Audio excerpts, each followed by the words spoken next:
आज आपण लाल मिरचीचा ठेचा बनवणार आहोत. ज्याप्रमाणे आंब्याचं लोणचं, लिंबाचं लोणचं आणि हिरव्या मिरचीचं लोणचं असतं, त्याचप्रमाणे लाल मिरचीचा ठेचा असतो. हा वर्षभर टिकतो. चला तर मग बनवूयात लाल मिरचीचा ठेचा.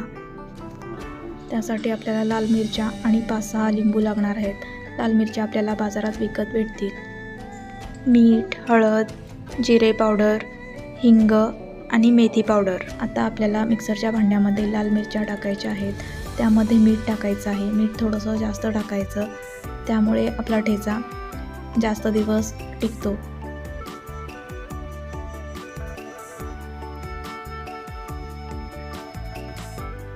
त्यानंतर हिंग पावडर, त्यानंतर हळद,